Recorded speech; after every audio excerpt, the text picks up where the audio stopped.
our Saturday night service. This is our Easter talk at Joyful Gathering Spiritual Center. I am Reverend Margaret Palagye. I'm the founding minister of our center, and we are located in Westmont, New Jersey.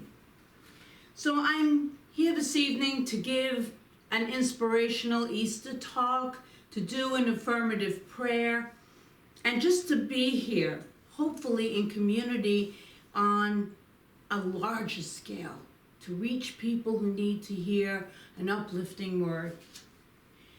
I'd like you to know that we are filming, as you know, Facebook Live, videoing for YouTube, and all of our classes and events during the week will be Zoomed, and you can find all the information about those classes and events on joyfulgathering.org. So check out that website. So let's begin by taking a deep breath, and let's breathe in peace. And let's exhale peace. Let's breathe in light. And exhale light. So, the Easter talk, I want to tell you the name of it: the darkness, the dawn, and the resurrection. And I invite you to awaken to a new life. For that is what this Easter message is all about. Those of us who have been in this spirituality, these spiritual teachings of New Thought religious science, know about the metaphysical interpretation of this sacred holy day. It is a message of renewal. It is a message of awakening and the light of a new day in a resurrected consciousness. A consciousness that expands to heightened levels of our awareness. And those divine experiences that take place in our lives. You know what those moments are. Those moments where you can feel that you are being guided by a loving presence. Where you can absolutely feel the peace within you. In the midst of all this chaos and interruption in our lives, and there's quite a bit, as we all know, on the planet of interruption, we can choose. We can choose to be in peace in spite of the chaos and interruptions. And that is why we are here at this time, I believe, on this planet, to be the light showers. Truly, because this planet really needs that healing. And on this sacred and holy Easter, we are being reminded to come alive, to be in that possibility of coming alive, into the glory of a new day, a new beginning, and to be present in every moment, especially in this time of great change, as we celebrate today, or tomorrow, really, Easter. Coming alive to a new day is really only 1/3 of the Easter story. And if we only tell that one, we miss the other two. And I want to cover all three this evening. The first one is that the first part of the story is there was the depth of darkness. Second, the dawn of hope. And then the third was the resurrection of the day. We will explore each of these aspects of the Easter story and see that really it is our story. And if we take it into completion and not get stuck in that first and that second part, the story empowers us to come alive in the daylight of that resurrected consciousness within us. Again and again and again. We just keep resurrecting. So first, the darkness. The scripture tells us that on the day Jesus was crucified, darkness fell upon all of the land, from the 6th to the 9th hour. and on the 9th hour he died. It is reported in Matthew chapter 27, starting at verse 51. When Jesus died, the curtains at the door of the temple were torn from the top to the bottom, and that a great earthquake occurred, causing some of the tombs to open up and release the spirits of those who were in them. This moment of crucifixion was a very dark and scary moment, and those around were frightened. For many, it seemed as if all hope had been lost, and they believed that they would eventually be destroyed. So from this human point of view, from the viewpoint of the facts in the material world, a death had occurred. Horribly, tragically, it surely was a devastating moment. In metaphysics, in New Thought, which is what we are, we look at everything in the Bible as an allegorical for our lives, where we can see ourselves sometimes in that darkness. And we know what's going on in this planet right now, and it can feel like we're stuck somewhere scary and dark, and we don't know what to do. But we do. So stick with me on this, because I'm gonna try to lead you right through to the end, where we can resurrect our consciousness, and we'll see how. So really, who hasn't faced a devastating moment in their lives when someone or something very, very important to them has died? Where we have experienced the pain and the heartbreak of a crucifixion. I think we all have. We all have, and it's felt just like a crucifixion. Many of us might be going through that crucifixion right now, a dark night of the soul. And having those experiences comes with the human territory. In fact, 19th century German philosopher Johann Wolfgang von Goethe wrote this: "To be a traveler on this earth, you must know how to die and to come to life again." When we look at the history of humankind, and perhaps at our own personal history, we can see the crises, the breakdown of deaths of one sort or another. It could be the death of a job, of a relationship, of a loved one. But always they precede an evolutionary leap. This is how the evolutionary leap occurs. Humankind is in crisis mode right now. Right now, where the systems and ways of being are no longer working. They can no longer work during an evolution. And that is wanting to come forth. This evolution is wanting to come forth.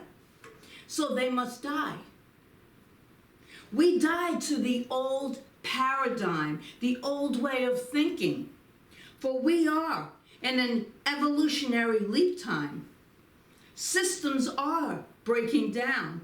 Natural and unnatural disasters are taking place all over the planet. The COVID-19 pandemic is causing great chaos and upset to much of our planet right now. Except if you notice, Mother Earth is thriving. She's being cleansed and reborn. There must be a crucifixion before we can have a resurrection. In fact, the crucifixion opens the way for that resurrection to occur. But even with this knowing, you may wonder out loud, if the darkness, if the pain, if the pandemic will ever end. And that's the unknown part. When will this end? And that's why I keep pulling myself and talking with clients back to this now moment, because we don't know when it's going to end. But right here in this moment, we can choose. We can choose peace. we can choose faith in the unknown. We can choose that this too shall pass. Sometimes living through a crisis not only is frightening, but it does seem endless. We might not see the light at the end of the tunnel, but the faith that we have, that faith will lead us to that light, because the light is always there. But we must have faith, we must trust.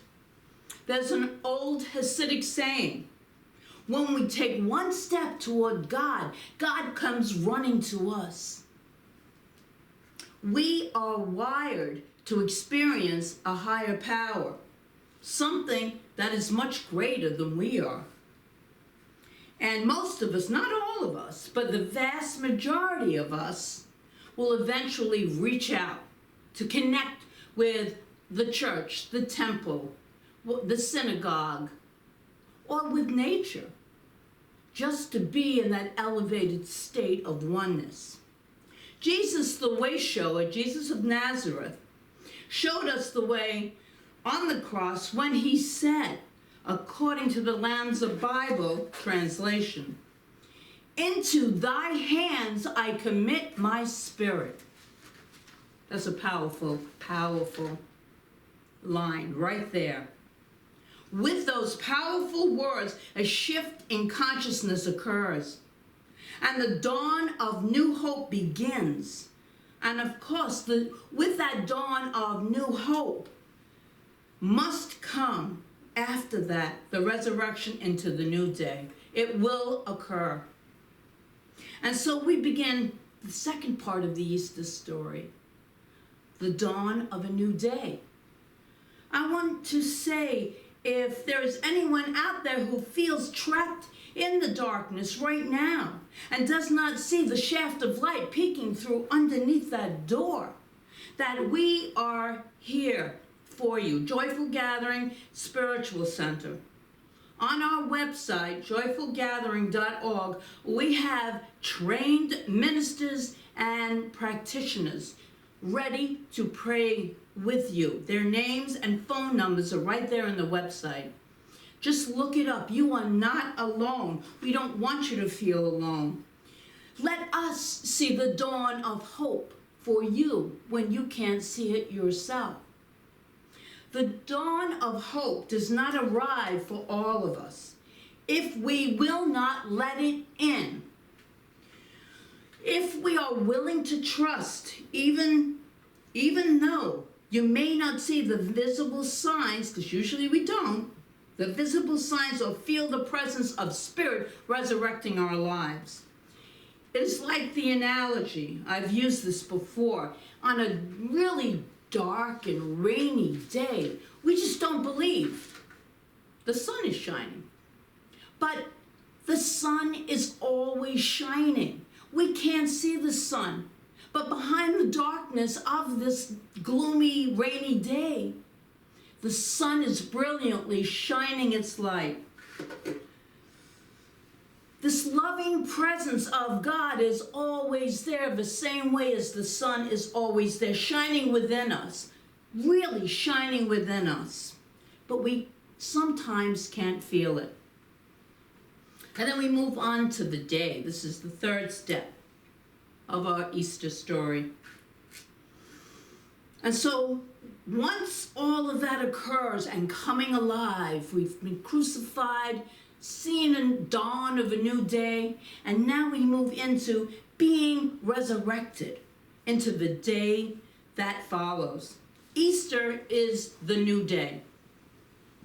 Even when everything appears dead in our lives, if we have faith, if we trust, if we invite just a glimmer of light to it all, the dawn of hope will live on within us. We will always rise again and again. We are beings of love and light. That is the truth of who we are, and I can't say it enough. In the words of Walter Starkey in It's All God, the breaking up of old forms is Easter's prelude to a new level of life on earth. Every time Every time we cross the negativity out of our consciousness, we are resurrected. As Apostle Paul said, we are transformed by the renewal of our minds. When we have the mind within us that the Master Teacher, Christ Jesus, had, there is a transformation, a regeneration that happens to every cell of our body temple and our mind and our very being. The glory of Easter is upon us. And as we rise up and go forth into the daylight of this new consciousness, all possibilities are available. I really do believe this is the beginning of a new way of living and a new way of caring. When we experience the daylight of a resurrected consciousness, and when we go forth in this new consciousness and share it, this is our transformation, our new way of thinking, of being, the shift in our awareness, the recognition of our magnificence, our power. We are powerful beings of the light. Just remember, you are powerful. Are you ready and willing on this Easter day to let yourself be resurrected into the daylight of an ascended consciousness? Let go of the darkness that fear causes. Fear only causes darkness. And move into the dawn of that new day with faith. Easter is a very, very powerful day for many reasons. And those things to which you commit and implement in your thinking will have a lifelong effect on all the conditions and experiences, not only in your life, but in this unity of oneness that we talk about so often. This is happening right now for us. We must learn from this. So today, will you commit to finding the dawn of hope, even in the darkness? And I'm not saying to ignore what is going on, because there are some really horrific, scary things going on in people's life. But in the midst of this pandemic, in the midst of all of this economic shift, in the midst of it all, will you choose to live in total fear or in total faith? Your choice. Your choice, no one else's.